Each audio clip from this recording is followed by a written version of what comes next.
This is Chapter 4, Notes Part 3, Pre-Class Lecture Video.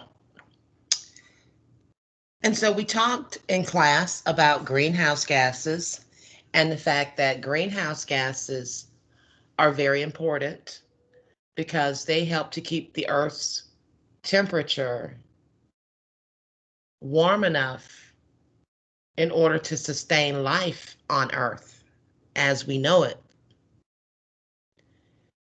Without the greenhouse gases in our atmosphere, all of our IR radiation that comes from the sun, and it's the IR radiation that brings the heat to the Earth from the sun. If we did not have greenhouse gases in our atmosphere to trap some of that IR radiation, then it would all dissipate and go back into outer space.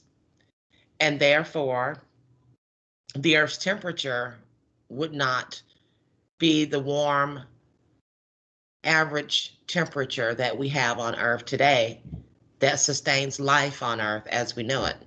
The Earth would be very, very cold without the greenhouse gases. And so the greenhouse gases trap or absorb IR radiation within the chemical bonds of those greenhouse gas molecules. And in absorbing the IR radiation, those greenhouse gas molecules will therefore vibrate upon absorbing IR radiation. And then we know that excess amounts of greenhouse gases in the atmosphere will cause the Earth to absorb more IR radiation than it would under circumstances when there are not an excess amount of greenhouse gases in the atmosphere. And those excess greenhouse gases are placed there due to human activities.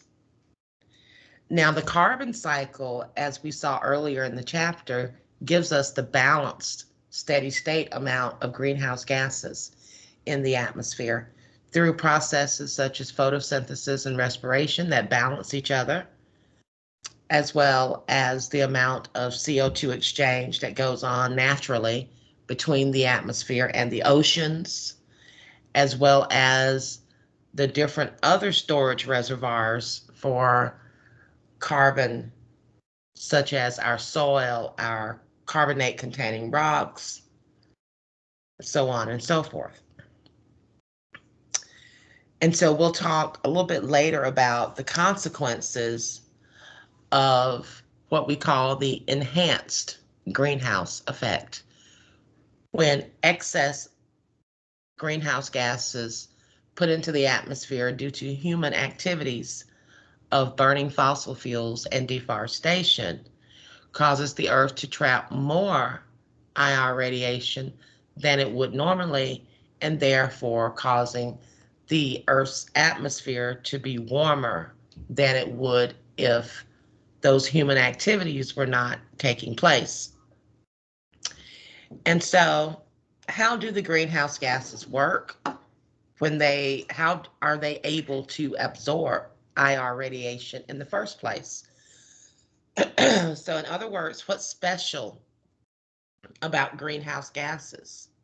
that gives them the ability to absorb IR radiation. And so IR radiation is one of those 7 types of electromagnetic radiation. And this IR radiation interacts with the greenhouse gases in the atmosphere. And not only do molecules react to IR radiation, but molecules also react to other types of electromagnetic radiation. We talked about the 3 types of UV radiation in chapter 3. And we know that UVB and UVC radiation, they have energy and frequencies that are high enough that they're actually able to break bonds that exist in molecules. Microwave radiation has a longer wavelength and therefore a smaller frequency and a lower energy than UV. So microwave radiation is not strong enough in energy or high enough in frequency to break bonds in molecules like UV radiation does. So therefore, microwave radiation is only energetic enough to cause molecules to rotate. Now, infrared radiation falls in between UV and microwave. IR radiation has a longer wavelength than UV, but a shorter wavelength than microwave. So therefore, IR radiation has a smaller frequency and lower energy than UV, but it has a higher frequency and higher energy than microwave. So infrared radiation, it's strong enough not to break bonds in molecules, but it is strong enough to cause vibrations. And so in causing the molecules to vibrate, there are 2 types of vibrations: stretching and bending. And so this picture demonstrates the 3 different interactions with 3 different types of electromagnetic radiation that I just mentioned. UV, the molecules will have bonds that get broken.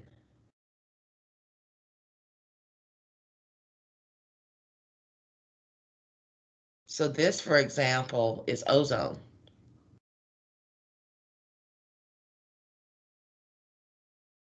Each of the brown circles you see are oxygen atoms. And so UV radiation directed towards the oxygen-oxygen bond in ozone, that UV radiation is strong enough to cause the oxygen-oxygen bond to break. Now on the other end, UV has a shorter wavelength,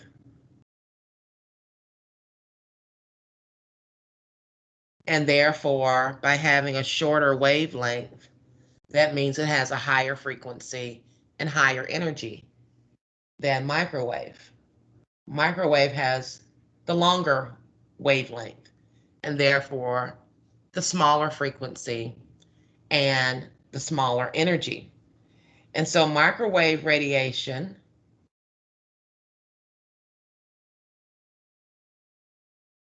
when it hits one of the OH bonds of water molecules, the water molecule rotates. Now, this rotation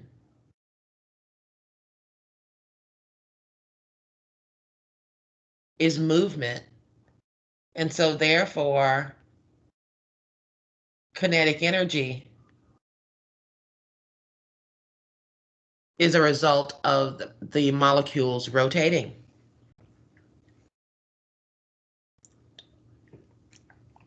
And that kinetic energy of movement gets transferred into heat, and it's the heat that cooks your food in the microwave. So that's how microwaves work to cook your food.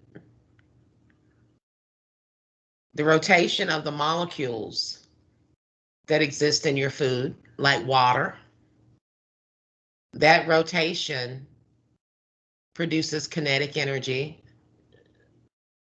because kinetic energy is the energy of motion. And so as a result of those molecules rotating, heat is produced, and that is what cooks your food. Now in the middle, we have infrared. Its wavelength is shorter than microwave, but longer than UV. Therefore, its energy and therefore frequency is greater than microwave, but lower than UV. So when infrared radiation hits a CO2, carbon dioxide molecule, it's going to cause the molecule to vibrate. And this particular vibration that's shown by the red arrows is stretching.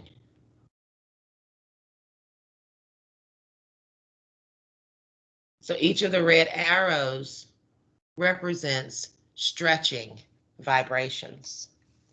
The other type of vibration is bending.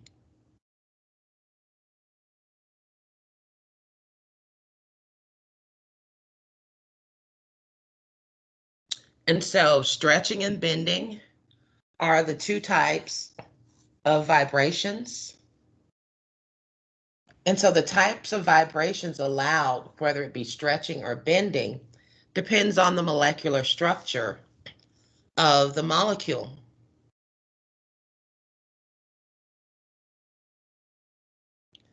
So different molecules are going to absorb IR radiation at different wavelengths, and therefore they're going to vibrate at different energies.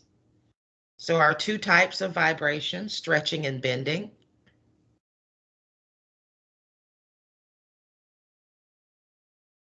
So stretching vibrations, they occur as a result of shorter wavelength IR that's absorbed.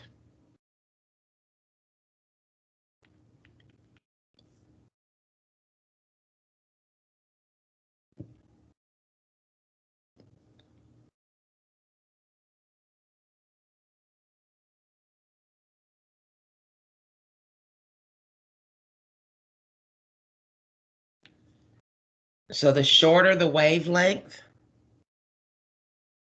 the higher the frequency, and the higher the energy.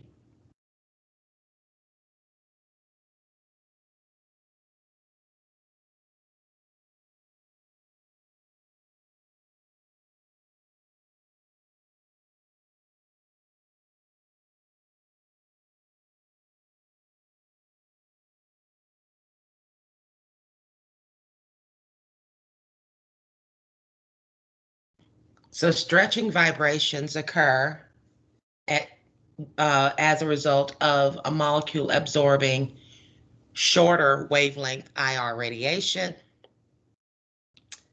And then we can further classify stretching as either being symmetric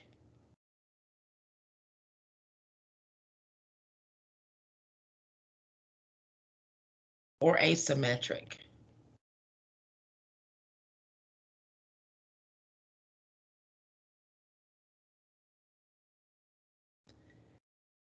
And then in contrast to stretching vibrations, you have the bending vibrations as well. Stretching can either be symmetric or asymmetric.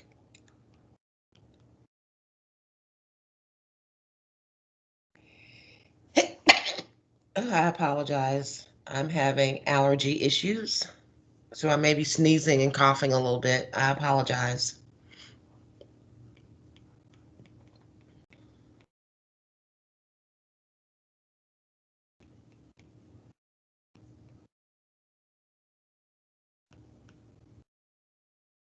So, bending vibrations are a result of longer wavelength IR being absorbed.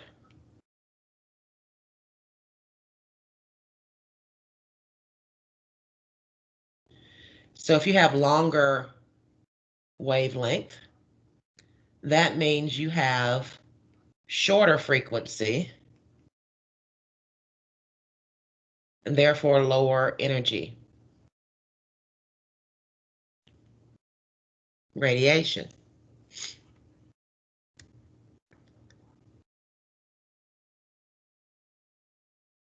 So if we take a look at the following figure that shows the molecular vibrations for the carbon dioxide molecule, picture A represents symmetric stretching, whereas picture B represents asymmetric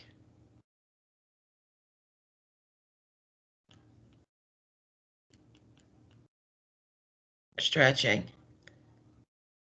C and D represent bending.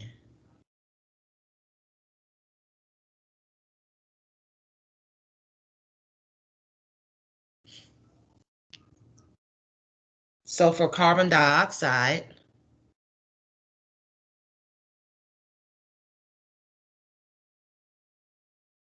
we've drawn the Lewis structure for CO2 several times.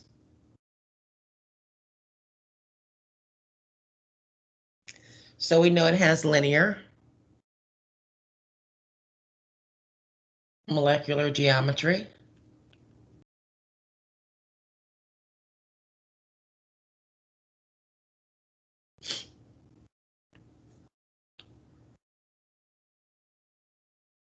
And so having the linear molecular geometry, having a plane of symmetry, in other words, visualizing cutting the CO2 molecule in half, both of the halves are identical. And that is because you have identical C double bond O bonds. So those bonds are equal.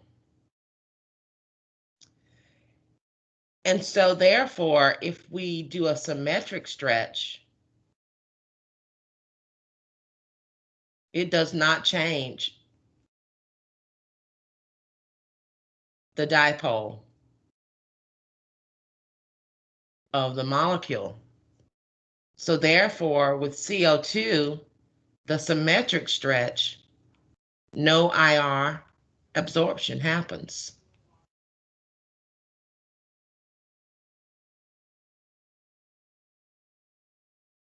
But with the other three vibration modes, the asymmetric stretch, you have IR absorption because you get a change in the dipole.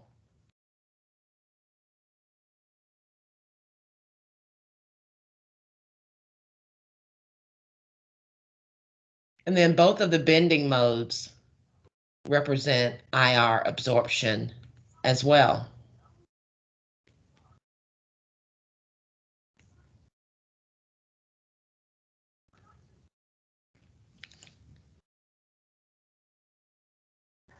So each of these springs that you see in black in the pictures represents a C double bond O bond. So for the symmetric stretch, there is no net change in electron distribution when you imagine pulling the two red balls in the direction of those red arrows. That's not going to change the electron distribution, which is called the dipole. And therefore, if there's no change in the electron distribution, there's no IR absorption. But B, C, and D, you do get a net change in the dipole. and therefore, as a result, you get IR absorption. So let's elaborate a little bit more on the concept of a dipole. Let's explain that a little bit more. The concept of a dipole is governed by the concept of electronegativity, which we did touch on briefly in a previous chapter. And so electronegativity refers to a measure of an atom's ability to love electrons, basically. And therefore, having the ability to attract bonded electrons to themselves. And it's like a tug of war between two atoms that are bonded together. Which one is going to love the electrons more in that bond? Which one is going to be greedier in a sense? Which one's going to want more of that electron density towards itself? So you've got a C double bond O bond. Which one of these atoms is going to love the electrons in this double bond more? Or in other words, which atom, is it the carbon or is it the oxygen, that's going to be greedier? Which atom is going to want to pull the electron density in this double bond more towards itself? Is it the oxygen or is it the carbon? Well, that's going to be based on the one on which one is more electronegative. So is carbon more electronegative than oxygen, or is oxygen more electronegative than carbon? The one that's the more electronegative is going to be the one that's greedier. It's going to pull more of the electron density towards itself. And so this little periodic table gives you your electronegativity trend.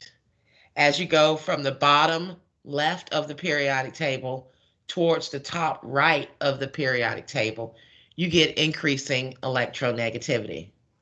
Another way we can describe this is with the arrows that I'm drawing.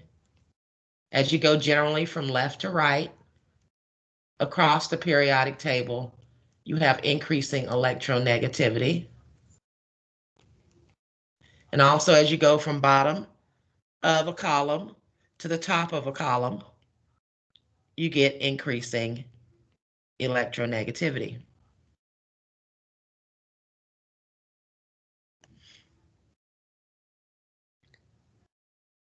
And I often will abbreviate electronegativity, capital E, capital N. So if you ever see me do that, that means electronegativity.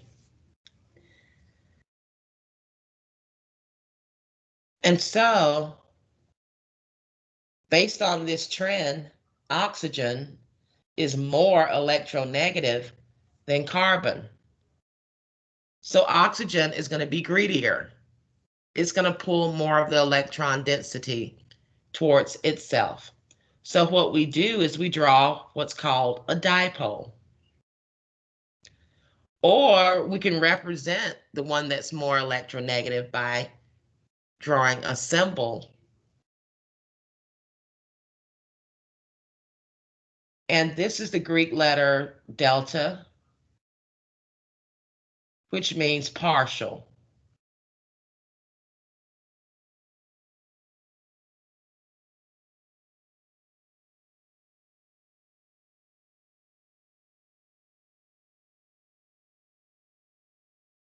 And so the atom that's more electronegative in the bond will carry a partial negative. So oxygen is more electronegative than carbon. So it's going to therefore be greedier and pull more of the negative charged electrons in that double bond towards itself. So it's going to therefore take on a partial negative charge.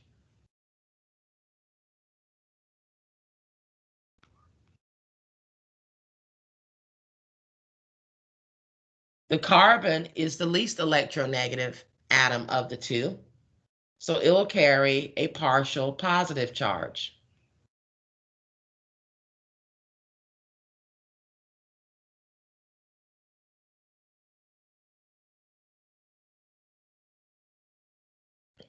So therefore, when we represent the dipoles, we can use these symbols, these partial negative, partial positive charges, and we can also draw arrows. So again, here's our Lewis structure for CO2. And because oxygen is the more electronegative of the two atoms in that bond, then we'll draw an arrow representing the dipole. And the tip of the arrow always will point toward the more electronegative atom, or in other words, the one that carries the partial negative charge. And then the other end of the arrow is normal to find a line that gives you the sense of a plus sign that is next to the least electronegative atom in the bond, in this case, the carbon. So there's your dipole. And then we can draw another dipole for the other C double bond O bond. And there's our other dipole. So each of these dipoles are the same. They're both dipoles created by a C double bond O bond. So they are equal in magnitude.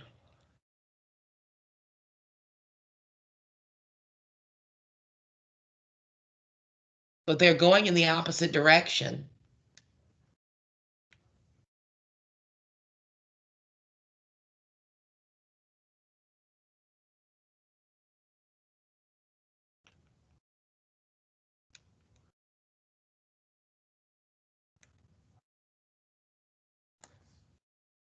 And because they're equal in magnitude, but going in opposite directions, the dipoles cancel each other out.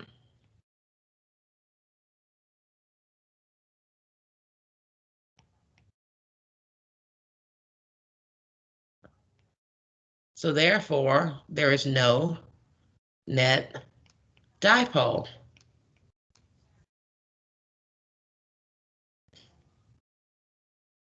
So that's why when you see the symmetric stretch happening here to these two equal and opposite dipoles, that's why you get no IR absorption for the symmetric stretch, because there's no net change in the net dipole. Because originally there's no net dipole, and by doing a symmetric stretch, you're still not changing that status. But when you do an asymmetric stretch, by pulling the black sphere, which represents carbon, the two red spheres represent the oxygens. So if you imagine pulling those two together, that carbon and that oxygen on the left, by following the direction of the arrows, pulling those together in that direction, whereas the other oxygen is being pulled to the right, you are then changing the net dipole. And therefore you get IR absorption. Same thing with the two bending modes.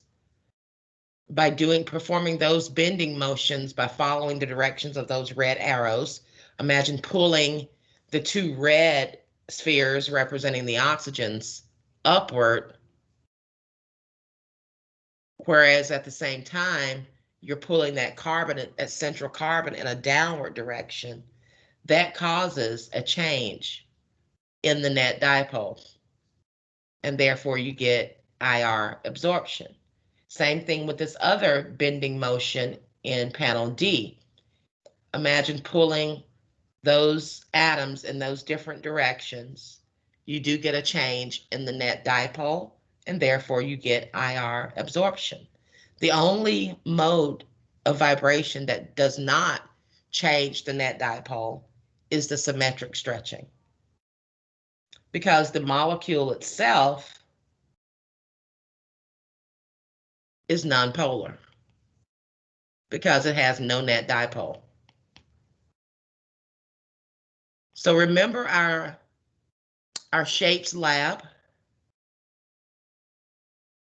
and there was a column on our data sheet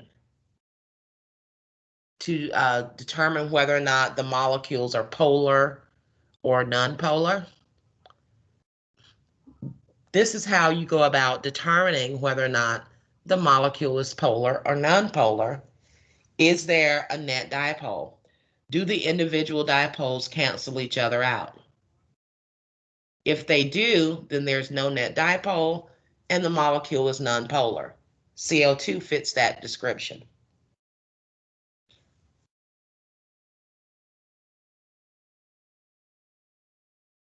So here is what we call an IR spectrum.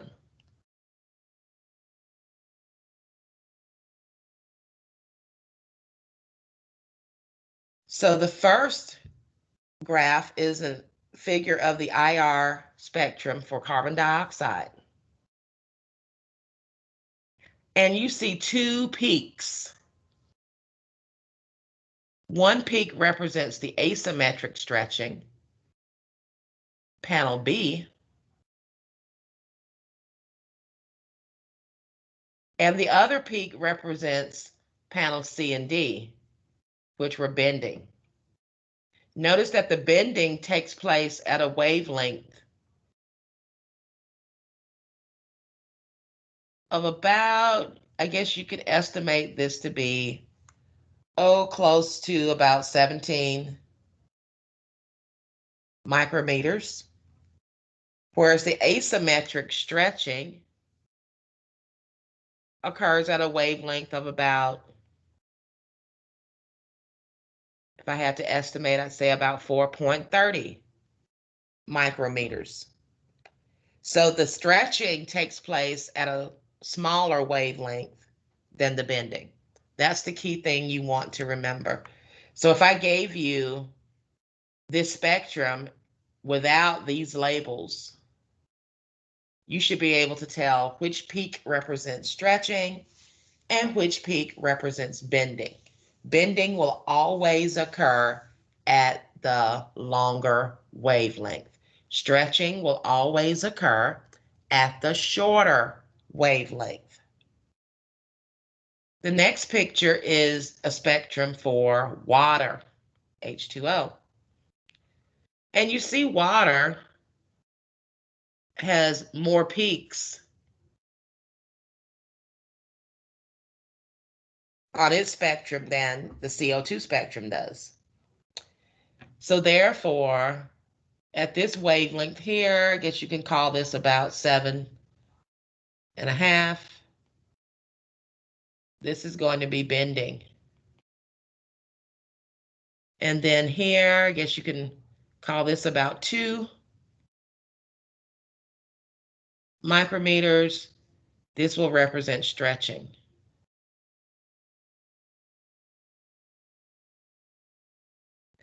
And so if we look at the Lewis structure for water, oxygen is more electronegative than hydrogen.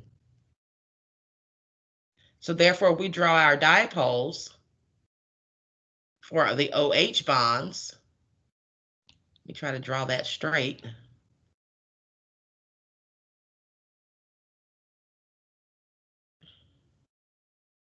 They'll be going in this direction because oxygen is more electronegative than hydrogen. The arrow tip will point towards the oxygen. And so note that these dipoles are both for OH bonds. So they're the same magnitude, and the same direction. They're not going in the opposite direction. So you have the same magnitude for the dipoles, and they're moving in the same direction. So therefore, there is a net dipole. And what that means is that water is a polar molecule.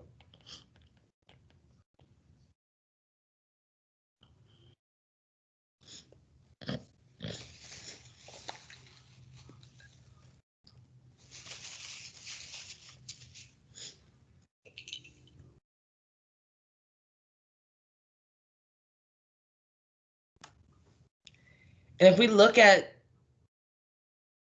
these figures, we see on the x-axis we have wavelength in micrometers.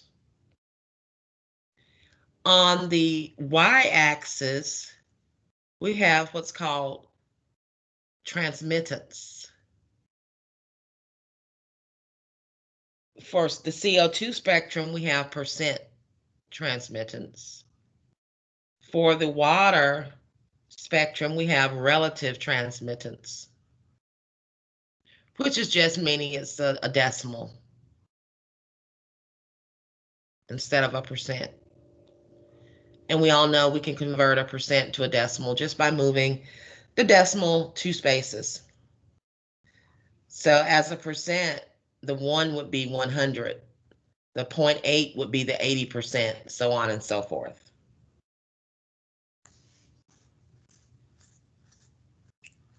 Now, transmittance is opposite of absorbance.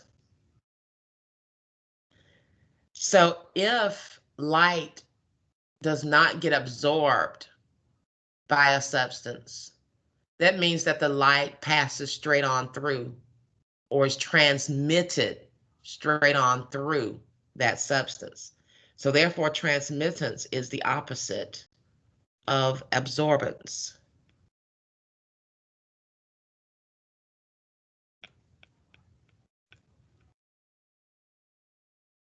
So the lower the transmittance, the higher the absorbance.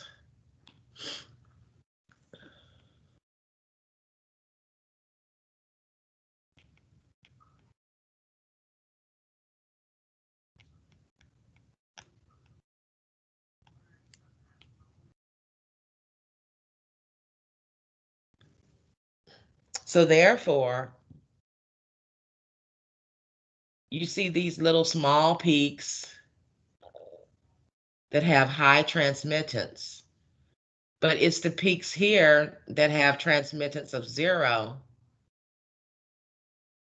that give you the highest absorbance.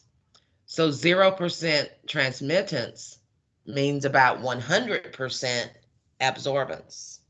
So that's why it's these peaks with the low transmittance and therefore high absorbance that you're interested in when looking at an IR spectrum. Same thing here. That's why I picked this one out and this one out, because they've got the lowest transmittance values. And by having the lowest transmittance values, that means those peaks have the highest IR absorbance. And those are the ones that you're interested in.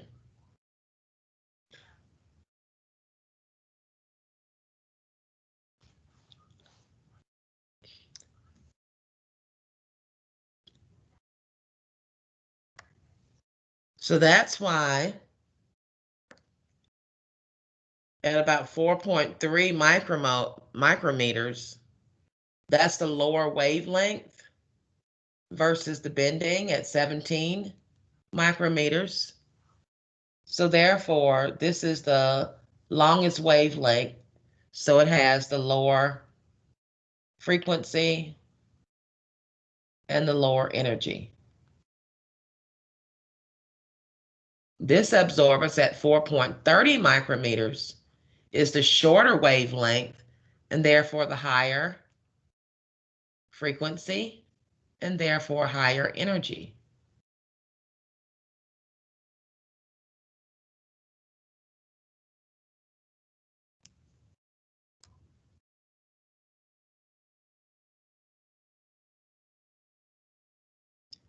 So note that CO2, H2O, both of those molecules have 3 or more atoms in their formula. So any molecule that has 3 or more atoms can potentially have the ability to absorb IR light and act as a greenhouse gas. So in maintaining the Earth's temperature warm enough to sustain life on Earth as we know it, water vapor is the most important gas in our atmosphere because it exists in the highest concentration, with carbon dioxide being the second most important. So for this question, we have the water molecule. This is oxygen, and these two gray spheres are both hydrogens.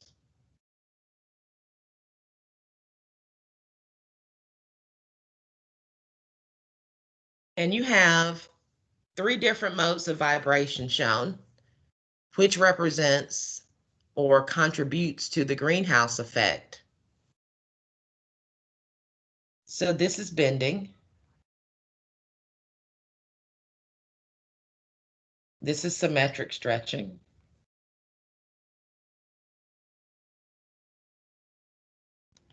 And this is asymmetric stretching.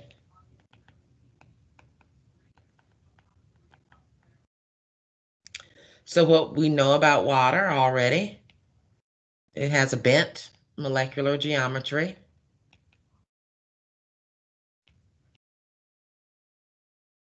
And we know that it's a polar molecule.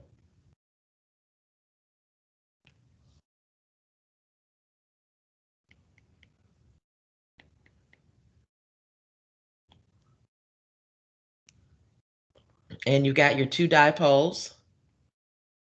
They're both representing OH bonds. And so those dipoles are the same magnitude, but opposite in direction. So the dipoles do not cancel each other out, but they add together. So adding those two dipoles together, you get your overall net dipole, which is the two red arrows added together. So those two red arrows don't cancel each other out because they're the same magnitude and they're moving in the same direction. So they add to each other. They don't cancel each other out. So therefore, having that overall dipole, that is what makes water a polar molecule.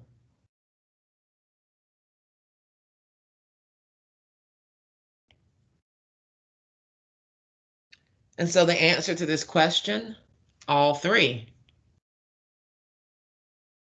contribute.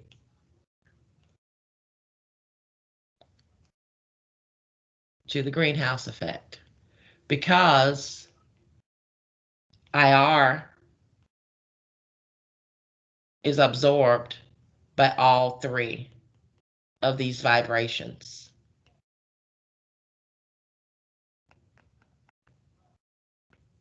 And because IR is absorbed, all three contribute to the greenhouse effect.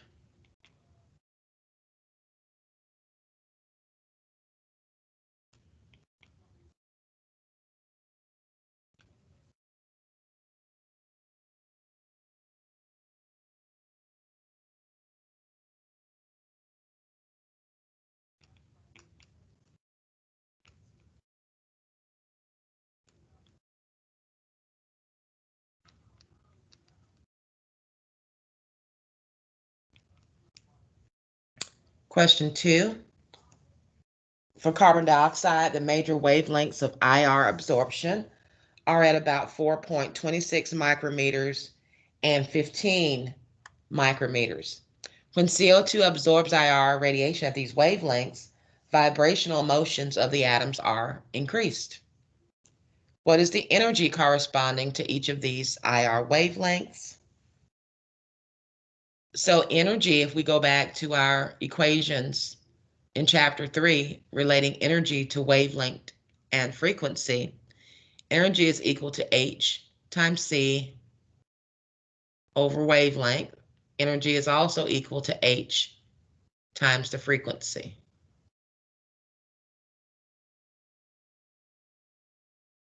So we're going to use the first equation since we know the wavelengths in micrometers.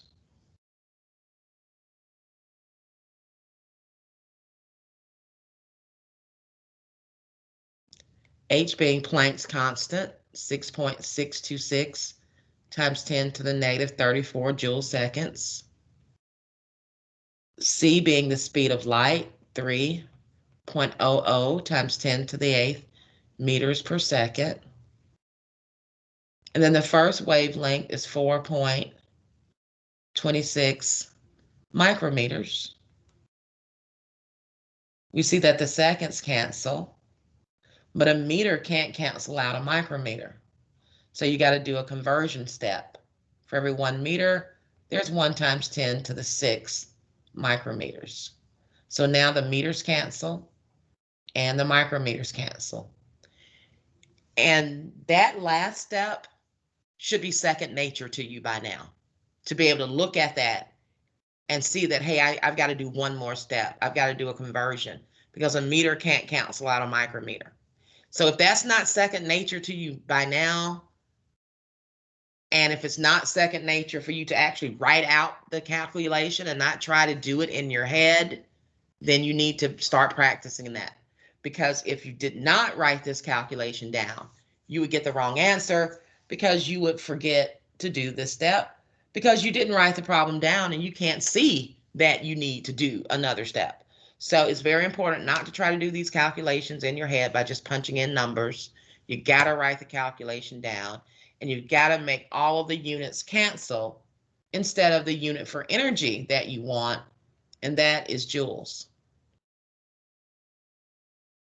So in doing the math, the calculation, we'll take the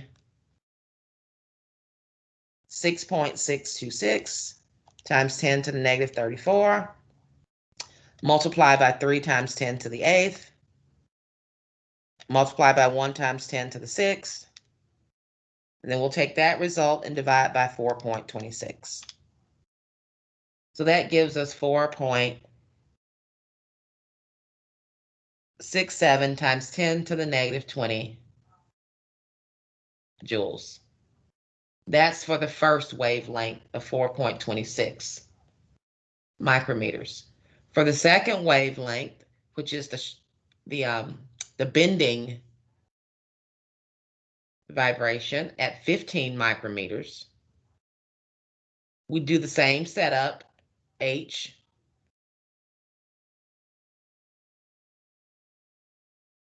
times C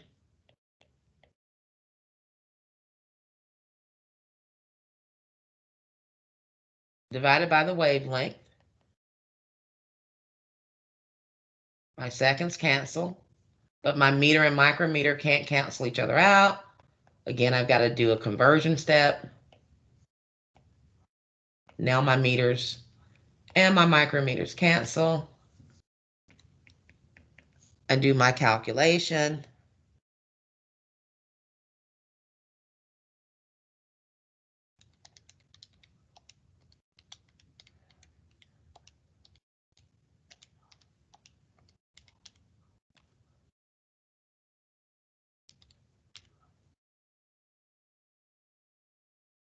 And for this wavelength, we get 1.33 times 10 to the negative 20 joules.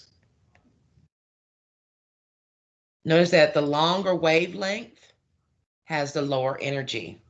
The longer wavelength of 15 micrometers gives you a smaller energy, 1.33 times 10 to the negative 20. The shorter wavelength, 4.26 micrometers, gives you the higher energy, 4.67 times 10 to the negative 20 joules. So what happens to the energy in the vibrating CO2 species? So when the CO2 molecule is vibrating, if the CO2 molecule collides with another molecule,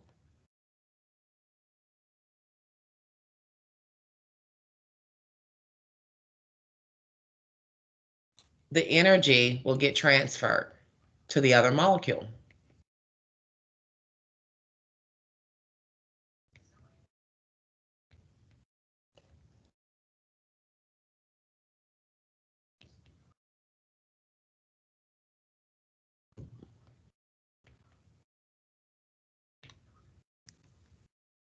So we said that water vapor and carbon dioxide are the most important greenhouse gases that helps to maintain the Earth's temperature so that the Earth can sustain life on Earth as we know it. However, nitrogen and oxygen, which are major components of the air that we breathe, those are not greenhouse gases. Why not? Well, nitrogen, draw their Lewis structures, and oxygen, these are diatomic gases.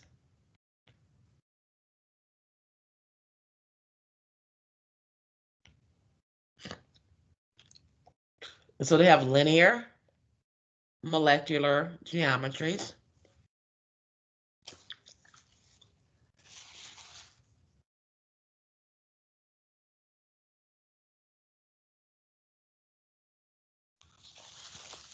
And so therefore, there is no difference in the electronegativity between the two nitrogen atoms because they're the same atom. So no dipole whatsoever. With CO2, we said there is no net dipole. For CO2, there are two dipoles. We drew them there, those two black arrows. But because they move in opposite direction, they're the same magnitude, they cancel each other out. So there's no net dipole. That's the same concept as if I obtain $20 and then I go right ahead straight away and spend that $20. I have no net money. But I did have money that existed.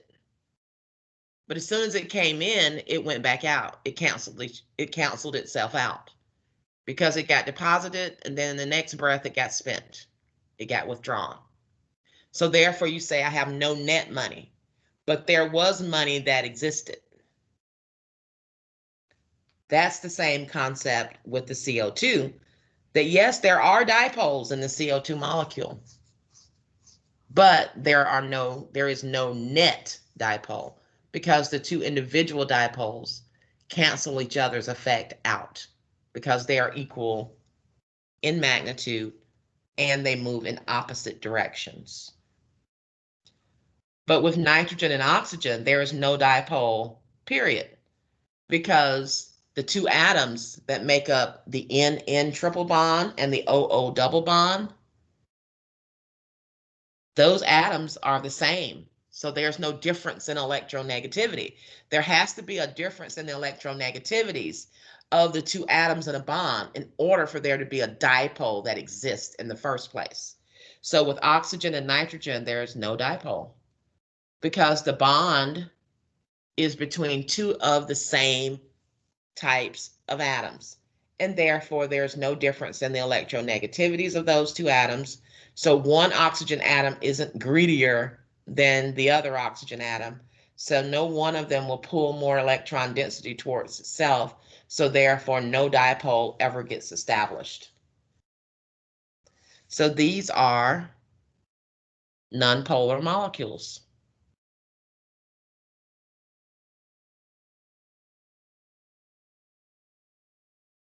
And they are nonpolar because there's no dipole, period. And so this triple bond between the two nitrogens is called a non-polar bond. And in particular, it's a covalent bond. Same as with this double bond between those two oxygens atoms in the O2 molecule. This is a non-polar covalent bond.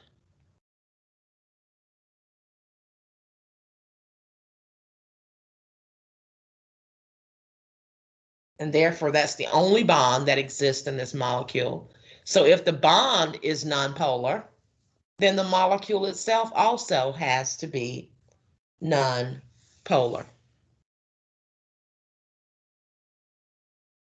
And so now this last part of these notes focuses on climate change.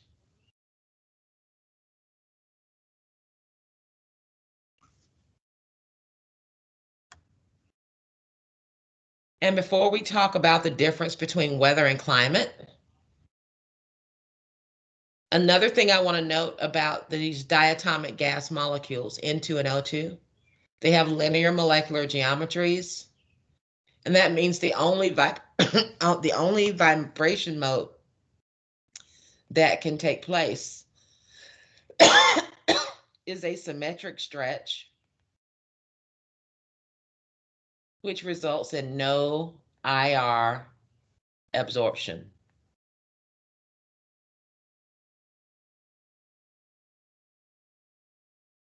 And so because there's no IR absorption,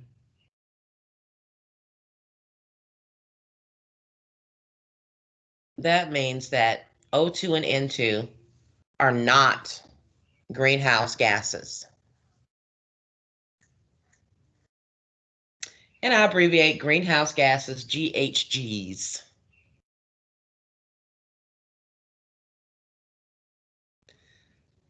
So weather refers to the short-term conditions.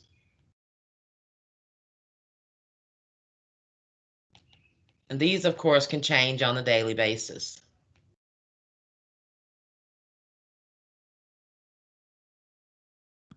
So short-term conditions like what's your daily high temperature, what was your low temperature today?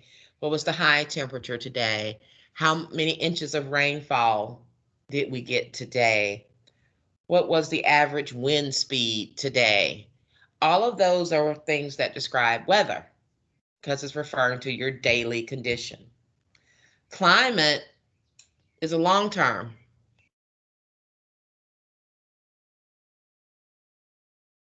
So those are your long-term conditions. Things such as the regional humidity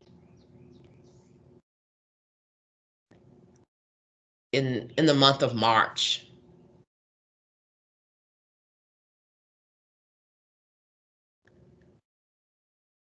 annual rainfall, annual snowfall.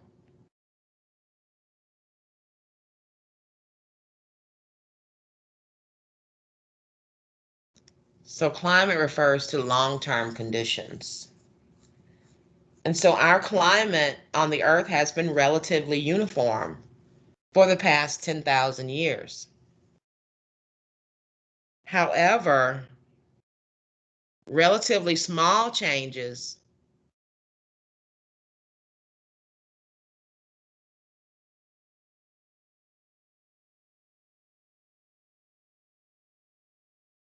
in our average global temperatures can have huge effects on many aspects of our climate.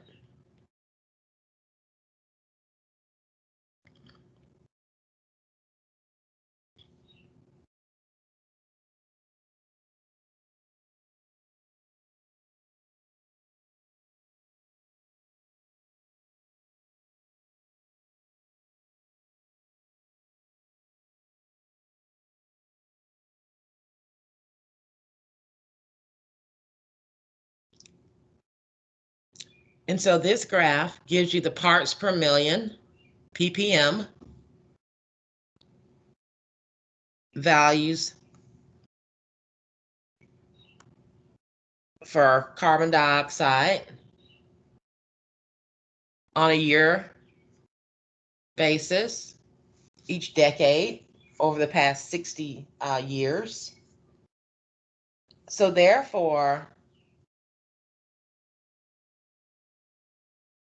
before 1960, there was about 300 parts per million CO2 in our atmosphere. Current day, 2020, we are at over 400 parts per million CO2. So therefore, there's been a steady increase in the amount of CO2 in our atmosphere since 1958.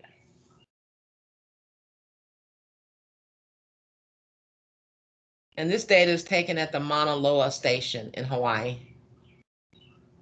So we see that CO2 levels in our atmosphere on the rise. And they started recording these values starting in 1958. So this is by the Scripps Institution of Oceanography, the NOAA Earth System Research Laboratory in Mauna Loa, Hawaii.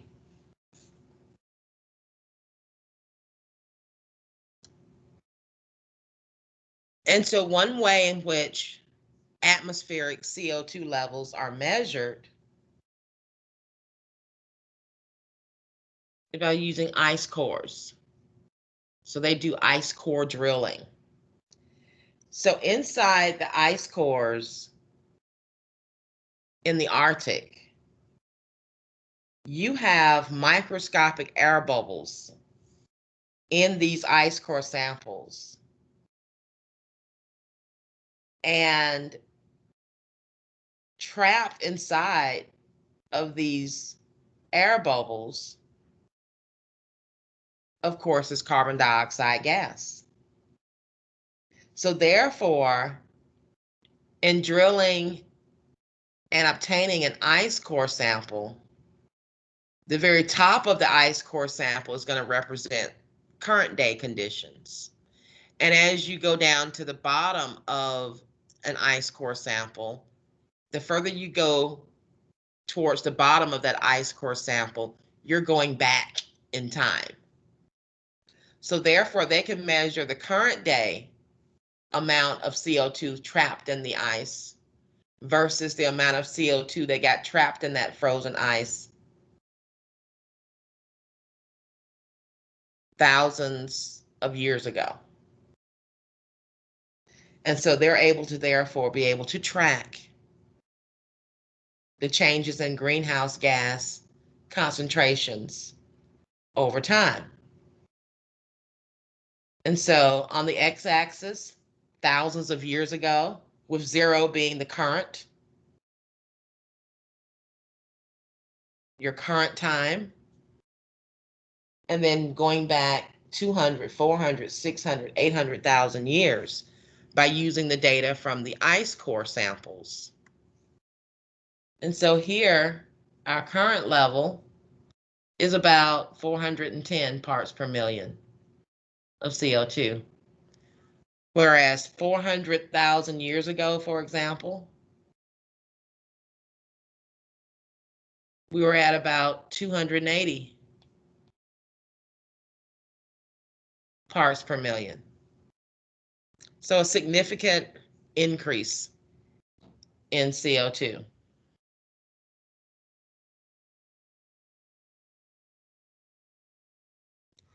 So the water that's trapped in, of course, the ice cores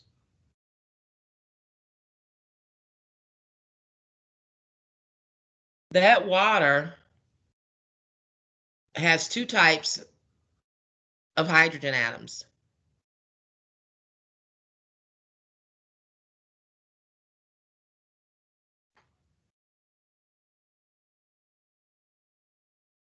And these are different isotopes. We've talked about isotopes recently.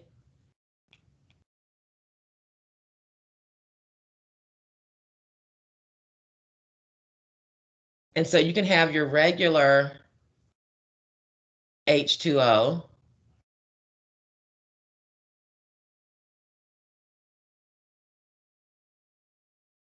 and you can have what's called your heavy water.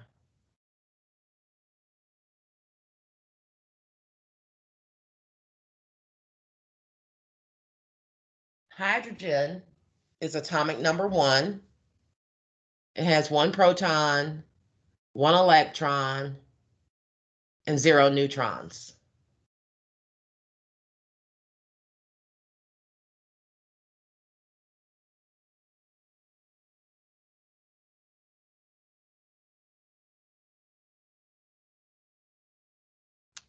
Heavy hydrogen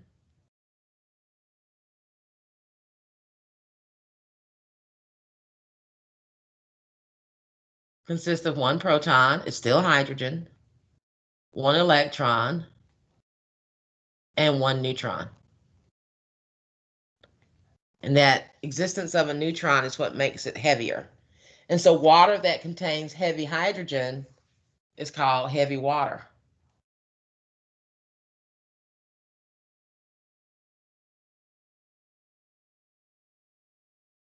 And so the temperature from the ice cores are found by measuring the relative amounts of the normal hydrogen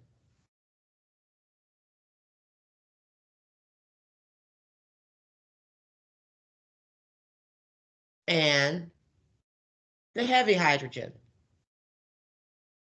Water that has more of the heavy hydrogen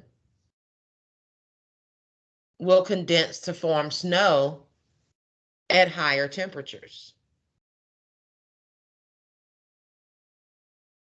And so with the ice core drill samples, so imagine that this is an ice core. So that's an ice core sample. And so this is 400,000 years ago. At the very bottom of the sample. And then at the very top of the ice core sample represents present day. What they found to exist as you go back from 400,000 years ago all the way up to present day, there is an increasing amounts of CO2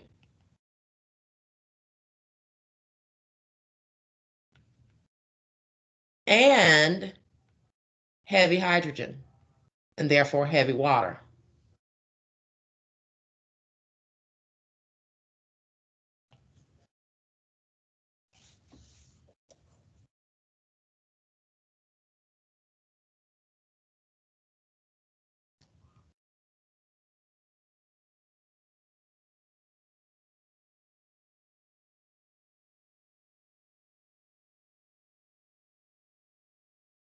And so looking at the next figure,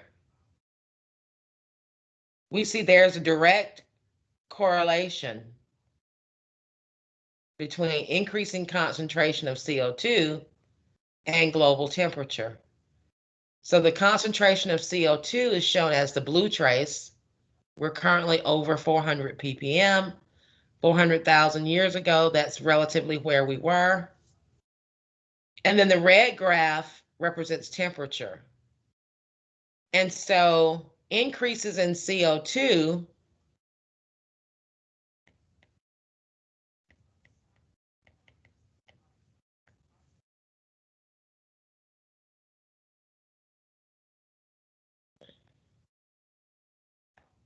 those correlate or cause or result in with increasing temperatures.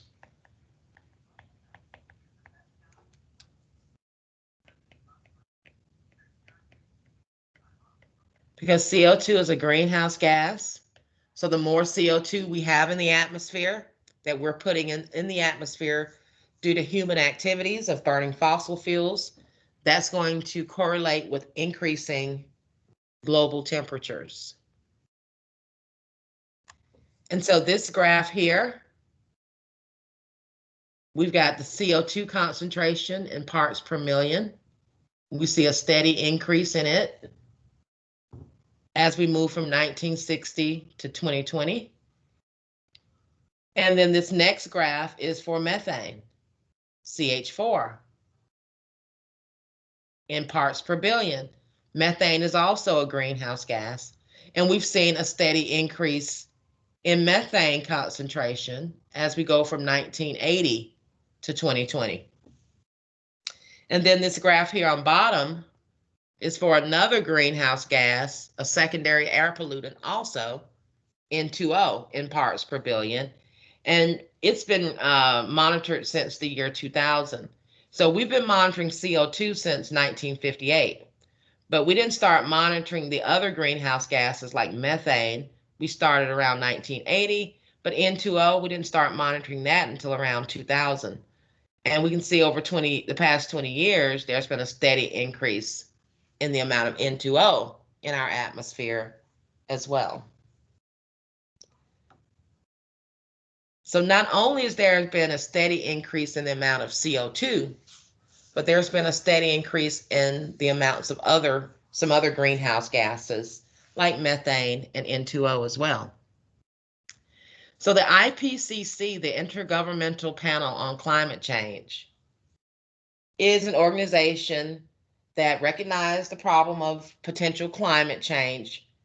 And so therefore the World Meteorological Organization and the United Nations Environmental Program, they established the IPCC in 1988. And they release a report every 6 to 8 years on climate change. So I'm pretty sure, I'm not sure whether or not a report was released in 2020 or not. The last one that I was able to find was 2014. And with COVID, they may not have released one last year in 2020, but I would expect if they did not, that within some time between 2021 and 2022, they should be releasing another updated report. And so some of the things that they know for sure, almost 100% certain of these things. And by being 100% sure of these things, that is enough information for us as a global community to act on the issue of climate change. And so the upper ocean warmed from 1971 through 2010, meaning that the upper oceans, the Northern Atlantic in particular, those waters warmed significantly. And we are 100% certain that there's going to be frequent hot and fewer cold temperature extremes over most land areas on daily and seasonal timescales. The amount of near-surface permafrost up in the Arctic will be reduced, and global mean sea level rise will continue for many centuries beyond 2100. So those are some things to really be concerned about, and you can read the rest of their report findings here.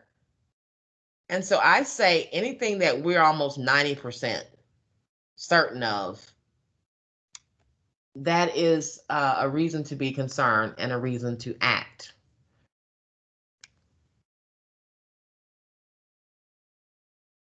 And so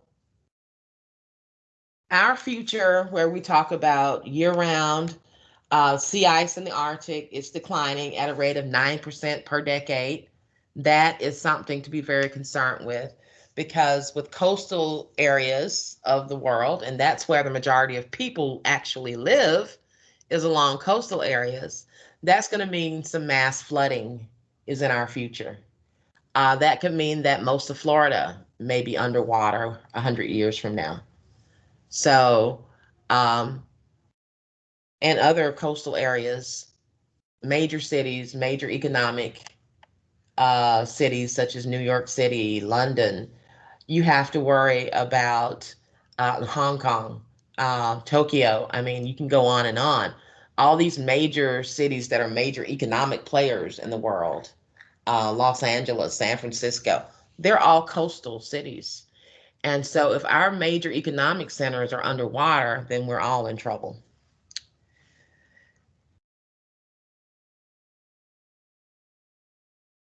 And so legislative actions by the IPCC, they certified the scientific basis of the enhanced greenhouse effect caused by human activities of burning fossil fuels and deforestation. We're putting more greenhouse gases in the atmosphere. We're trapping more heat. Increasing CO2 concentrations correlate with increasing temperatures. And so the question is not about the science. The science stands on its own. The scientific data is indisputable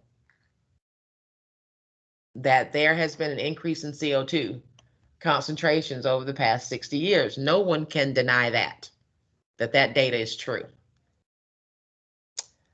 And I always say that, well, I'm glad that in the 1970s, when the world got together about the problem with the disappearance of ozone in the stratosphere, I'm so glad there were not hole in the ozone layer deniers. Because if there were countries that refused to get on board with reducing and finally phasing out the use of CFCs, then the skin cancer and skin cancer death rate globally would have continued to rise exponentially. And you'd have a large percentage of the population worldwide every year that would die of skin cancer, much, much greater than what we've seen. A lot of the increase in skin cancer diagnoses and deaths in the 70s, the 80s, and 90s can be directly correlated with this decreasing of our ozone concentration. That means more of that dangerous UVC radiation that's never supposed to reach our Earth. It was reaching our Earth because we were killing off the ozone, which is supposed to block it. So I'm very glad that the world got together and solved the problem with our depletion of the ozone layer by using CFCs. We found out that, hey, this is a problem, and we came up with solutions to the problem by designing other refrigerant compounds that would not cause a destruction in the ozone layer. So where there's a problem, I firmly believe there's always a solution. And I also know that there's no way to get to a solution until the powers that be first recognize and admit that there is a problem. So in our country, it seems like we're still in this quandary of denying that a problem exists. But the Paris Climate Change Agreement was one of the first major global agreements that brought different countries together to agree back in 2015 that we're going to combat climate change together.